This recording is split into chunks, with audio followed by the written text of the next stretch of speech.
তৃতীয় অধ্যায় মহর্ষি কপিল লিখেছেন, জ্ঞানান মুক্তিহি, জ্ঞানের দ্বারাই মুক্তি হয়। এখন প্রসঙ্গ আসতে পারে, ভক্তির দ্বারা কি মুক্তি হয় না? যোগ মার্গের দ্বারা কি মুক্তি হয় না?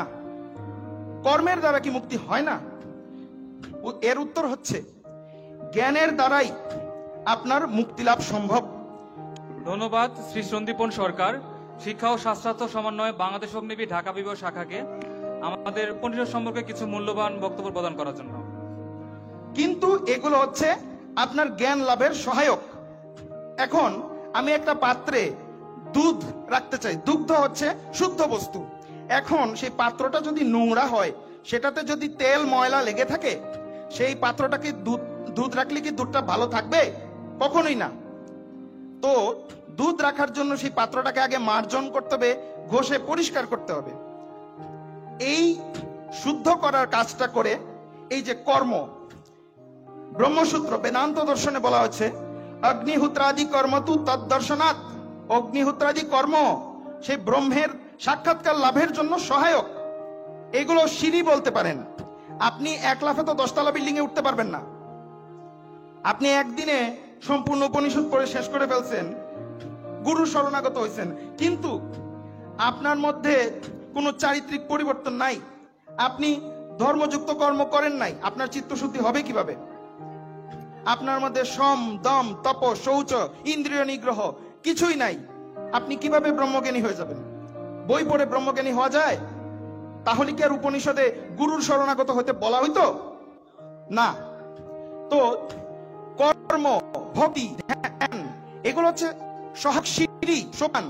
এগুলো আপনাকে দেবে ব্রহ্মজ্ঞানে। এই কারণে মহর্ষি বেদব্যাস ব্রহ্মসূত্রে লিখেছেন, অগ্নিহোত্রাদি কর্ম তু তদ্দর্শনাৎ। অগ্নিহোত্রাদি কর্ম করার দরকার আছে, কেন করব? তদ্দর্শনাৎ। এগুলো ব্রহ্ম সাক্ষাৎকারের সহায়ক সাধন। কিন্তু মুখ্য সাধন কি? মুখ্য সাধন হচ্ছে জ্ঞান। জ্ঞানান মুক্তি সাংখ্য দর্শনে বলা হয়েছে।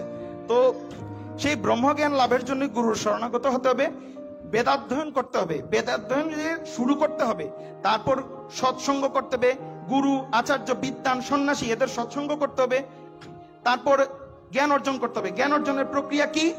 শ্রীকৃষ্ণ ভগবত গীতায় বলেছেন অর্জুনকে, তদ্বিদ্ধি প্রণিপাতেন পরিপ্রশ্নেন সেবয়া। গুরুর কাছে যাও, প্রণিপাতেন গুরুকে প্রণাম করো, সে পরিপ্রশ্নেন গুরুকে প্রশ্ন করো, উত্তর দিলে আরেকটা প্রশ্ন করো, পরিপ্রশ্নেন সেবয়া গুরুর সেবাও করতে হবে। এইভাবে জ্ঞান লাভ করতে হবে। জ্ঞান লাভের এটাই প্রক্রিয়া। তো আমি আর দীর্ঘায়িত করব না। আপনাকে আজকে যারা উপনয়ন গ্রহণ করেছেন সকলের বেদের প্রতি নিষ্ঠা থাকুক।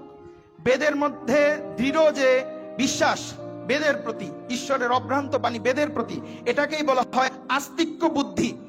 আমাদের সনাতন ধর্মে এটার উপরে নির্ভর করে কাউকে আস্তিক বা নাস্তিক বলা হয় না, যে সে ঈশ্বরকে মানে কি না মানে। মহর্ষি মনু বলেছেন, মনুসংহিতার 2য় অধ্যায় মনুস্মৃতি 2য় অধ্যায়ের 11 নম্বর শ্লোক, নাস্তিক বেদ নিন্দক। যে বেদের নিন্দা করে সে হচ্ছে নাস্তিক।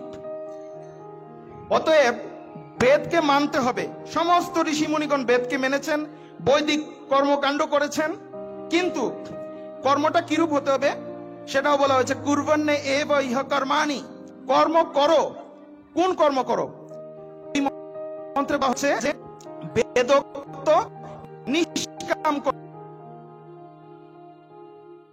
এই অগ্নিহোত্র করলাম, এটা দ্বারা প্রাণীর উপকার হচ্ছে, এটা নিষ্কাম।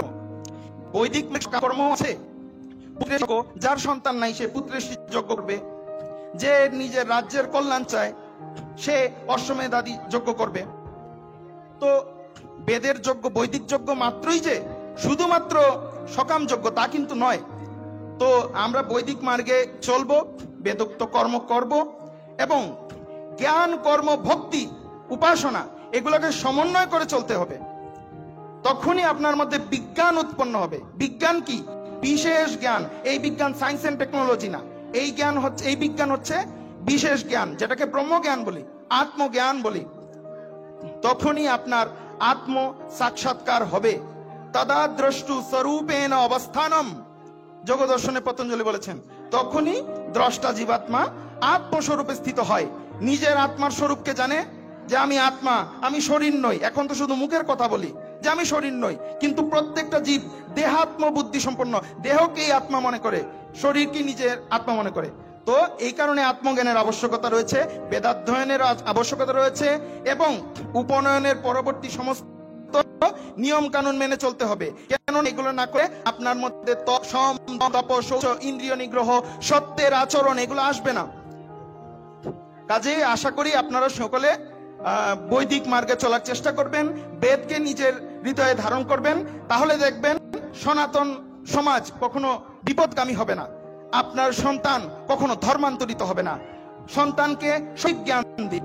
সবাইকে নমস্কার, আমার বক্তব্য এখানে শেষ করছি। নমস্কার। ধন্যবাদ শ্রী সন্দীপন সরকার, শিক্ষা ও শাস্ত্রার্থ সমন্বয় বাংলাদেশ অগ্নিবীর ঢাকা বিভাগ শাখাকে আমাদের পরিষদ সম্পর্কে কিছু মূল্যবান বক্তব্য প্রদান করার জন্য।